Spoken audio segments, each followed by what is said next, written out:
அடுத்த ஒரு கேட்டகரி, அதாவது வந்து ஒரு படத்தை வந்து மற்ற படங்கள்லேருந்து வித்தியாசப்படுத்தி காட்டணும், நிறைய ப்ரமோட் பண்ணணும் அப்படின்னா வந்து அது முக்கியமாக வந்து ஒரு பிஆரோட கடமை. இவர் பிஆர்ஓவை ஒர்க் பண்ணுற படங்களில் பார்த்தா இவரே தனியாக தான் தெரியவர்.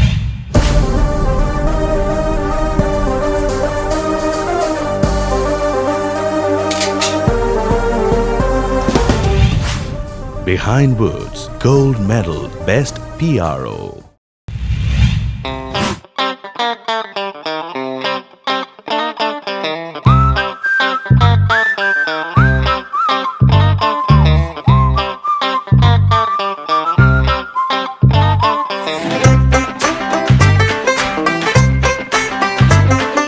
நிகில் சார், உல்லாசம்லேருந்து இன்னி வரைக்கும் என்ன ஜேர்னி சார்? ஸோ உங்களோட அந்த ஜேர்னியை பற்றி ஒரு சில வார்த்தைகள் சொல்லுங்கள் சார்.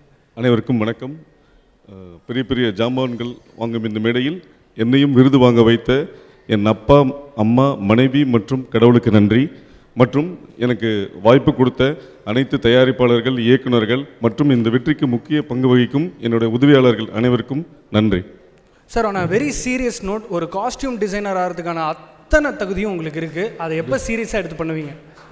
அப்படிலாம் கிடையாது. எப்பவுமே மற்றவங்கலேருந்து நம்ம தனியாக தெரியணுன்றதுக்காக பண்ண ஒரு விஷயங்கள். நான் வந்து ஒரு விஷயம் ரொம்ப தெளிவாக புரிஞ்சுருக்கேன். சினிமா வந்து நோ ஃபீலிங், ஒன்லி டீலிங். அது கரெக்டாக டீல் பண்ணிட்டா கரெக்டாக இருக்கும். நிகில் சார், இன்னும் ஒரு விஷயம், அதாவது வந்து Kamal sir is a perfectionist. அவரோட நீங்கள் ஒர்க் பண்ண எக்ஸ்பீரியன்ஸில் என்ன விஷயம் கற்றுக்கிட்டீங்க? Perfection to the core. பொதுவாக ஒரு ஜென்ரலாக ஒரு விஷயம் என்னென்னா, உண்மைக்கு ஞாபக சக்தி தேவையில்லைன்னு சொல்லுவாங்க. பொய் சொன்னால் தான் நம்ம என்ன சொன்னோன்னு சொல்லிட்டு ஞாபகம் வச்சுட்டு சொல்லணும். ஸோ நம்ம என்ன எதிர்பார்க்குறாங்கன்றது நம்ம வந்து எப்போவுமே ஒரு விஷயங்களை சொல்கிறத செய்யக்கூடாது, நினைக்கிறத சொல்லணும். ஏன்னா நம்ம ஊரில் வந்து சொன்னபடி கேட்க ஆள் கிடையாது, கண்டுபடி சொல்கிறதுக்கு தான் ஆள் இருக்குது. ஸோ மொத்தம் 6 பஞ்ச் டைலாக் மாட்டிருக்கு. நோட் பண்ணுங்கப்பா, நோட் பண்ணுங்க.